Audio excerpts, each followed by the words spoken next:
जनपद हापुड़ पुलिस में देह व्यापार को लेकर हुई विशेष कार्रवाई में अचानक से नया मोड़ सामने आया और पुलिस के द्वारा की गई कार्रवाई से पुलिस पर प्रश्न उठने लगे, क्योंकि पुलिस ने एक निर्दोष महिला को देह व्यापार मामले में फंसाकर जेल भेजने का कार्य किया है। आपको बता दें कि मामला 26 मई 2023 का है, जहां महिला थाना पुलिस, एसओजी व हापुड़ नगर कोतवाली पुलिस व क्षेत्राधिकारी हापुड़ नगर के द्वारा मोदी नगर रोड आदर्श नगर कॉलोनी के एक मकान में चल रहे अनैतिक देह व्यापार में कार्रवाई करते हुए 12 महिलाएं और 13 लोगों को हिरासत में लिया और विधिवत कार्रवाई भी की। लेकिन कार्रवाई करते वक्त पुलिस के द्वारा एक घिनौना कार्य किया गया, जिसमें एक निर्दोष महिला को बिना किसी कारण पूछताछ के पुलिसकर्मी द्वारा थप्पड़ मारा गया और गाली गलौज की गई।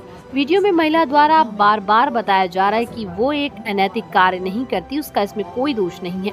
वो एक स्वास्थ्य कार्यक्रम होने के नाते वहां पर आई है और वो नवभारत समाज कल्याण समिति में कार्य करती है।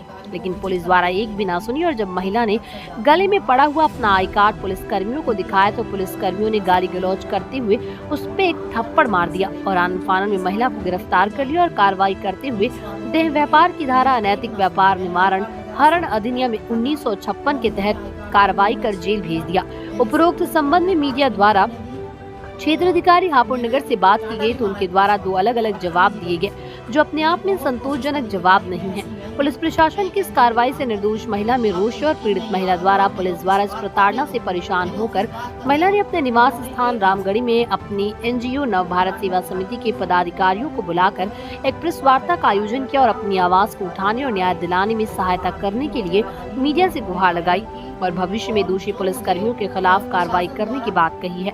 और पीड़ित महिला ने पुलिस के द्वारा न्याय न मिलने पर आत्महत्या करने की चेतावनी भी दी है। विदित हो रहे कि जब कोई आम व्यक्ति, नेता, अधिकारी या फिर सुप्रीम कोर्ट के जज हो, उन पर कोई विपदा आई है तो उन्होंने मीडिया का सहारा लिया है। अब देखना है कि पीड़ित महिला को कितना न्याय मिलता है, ये तो भविष्य में बताएगा। इसके जिम्मेदार पुलिस प्रशासन ही होगा। ये तो मिश्रा है। मैं नवभारत समाज कल्याण समिति टीआई टारगेट इंटरवेंशन प्रोग्राम, जो कि हापुड़ में Uttar Pradesh AIDS control society की तरफ से चलाया जा रहा है, जो कि उच्च जोखिम समुदाय के लिए कार्य कर रहा है। उसमें मैं प्रोग्राम मैनेजर के पद पर कार्य कर रही हूँ। और कल 26 तारीख को मेरी एक कार्यकर्ती, जो कि FSW फीमेल सेक्स वर्कर पर कार्य कर रही है, और उसका कार्य है कि सभी जगह जहाँ पे सेक्स वर्कर हैं वहाँ पे जाके उनको मोटिवेट करना, उनको HIV के बारे में बताना, उनकी HIV टेस्टिंग करवाना एवं उनको व्यवहार परिवर्तन के लिए प्रेरित करना। वो आदर्श नगर कॉलोनी में 11:30 बजे के टाइम पे वहाँ पे जाके अपनी विजिट कर रही थी। और उस दिन मेरा भी वहाँ पे जाके विजिट करने का प्लान था कि आप वहाँ पे पहुँचिए, और मैं भी आ रही हूँ पीछे से।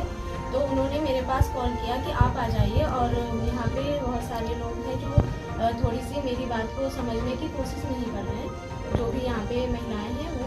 तो मैं भी वहाँ पे 11:15 के टाइम पे पहुँची, तो मेरे जस्ट सामने से वहाँ पे पुलिस की रेड को और बाकी औरतों को गिरफ्तार करके ला रहे थे। तो मैंने सुमन को देखा तो उन्होंने इशारा किया कि आप जल्दी से आके और हमें छुड़ा लो। तब तक वो लोग उनको लेके और वहाँ पे पुलिस थाने में चले गए। फिर वापस आके वहाँ पे हमने जाके कोतवाली में पता किया कि एक सुमन रानी है, जिनको आप भूलवश उठा लाए, जबकि उनका ऐसे मामले से कोई मतलब नहीं है। वो अपना कार्य कर रही थी, ड्यूटी पे थी, और जो उनका कार्य है वो कार्य कर रही थी। तो कृपया आप उन्हें छोड़ दीजिए और हमें बता दीजिए कि वो कहाँ पे हैं। तो वहाँ पे उन्होंने ये कह दिया कि जो भी है रेड पड़ी है, उससे मेरा कोई मतलब नहीं है। मैं नहीं जानती हूँ कि कहाँ पे आई हैं, क्योंकि मैंने नगर पालिका में जाके मनु चौधरी हैं जो महिला थाने में, उनसे पूछा तो उन्होंने कहा मेरा काम था, मैंने रेड डाली है और रेड डाल के उनको कोतवाली में छोड़ दिया है। फिर कोतवाली में जाके जब हमने बात की तो वहाँ पे आधा घंटे वो इधर से उधर घुमाते रहे, पर उन्होंने ये नहीं बताया कि उन्होंने सुमन को कहाँ पे रखा हुआ है, कौन से थाने में रखा हुआ है। उसके बाद में हमने वहाँ पे जाके जो वहाँ के कोतवाल साहब हैं उनको अपना, जो हमारा उत्तर प्रदेश की तरफ से जो हमारे SSP नोडल बनाए जाते हैं, उनका लेटर हमारे पास 2011 में आया था नोडल बनाने का।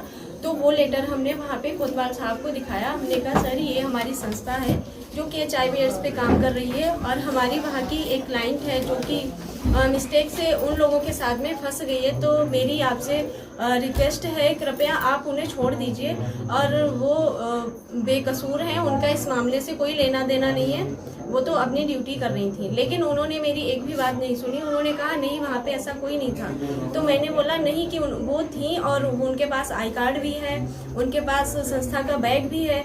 उसके बाद भी उन्होंने कहा वहाँ पे आई कार्ड वाला ऐसा कोई नहीं है। जबकि दूसरे दिन जो वहाँ की वीडियो वायरल हुई है उसमें मेरे क्लाइंट के गले में आई कार्ड भी है और बैग भी है। जिस टाइम पे वो गिरफ्तार करके मेरे सामने ला रहे थे उस टाइम भी मेरी क्लाइंट ने आई कार्ड पहना हुआ था।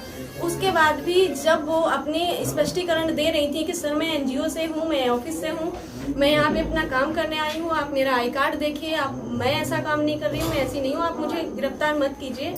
तो वहाँ पे जो भी पुलिस वाले थे उन्होंने उनके साथ बदतमीजी भी की, थप्पड़ भी मारा और उनकी कोई भी बात सुनने की कोशिश नहीं की।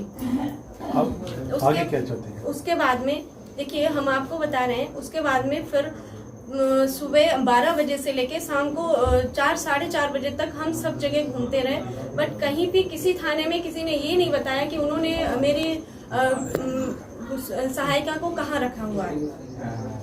तो अब हम बस यही चाह रहे हैं कि जो भी उनकी बदनामी हुई है, उनका जो वीडियो वायरल हुआ है, मेरी जो भी स्टाफ है वो इतना परेशान है, बहुत ही मानसिक रूप से परेशान है, जो कि आत्महत्या करने की भी प्रयास कर रहा है। तो हम चाह रहे हैं कि अभी उनके साथ ऐसा हो कि कम से कम वो समाज में सामने आके बात कर सकें। लोग उनके लिए उल्टी सीधी बातें कर रहे हैं, वो किसी के सामने निकलने के बिल्कुल निकल नहीं पा रहे हैं। किसी के सामने भी वो उस दिन से उन्होंने खाना नहीं खाया, बहुत ज़्यादा परेशान है।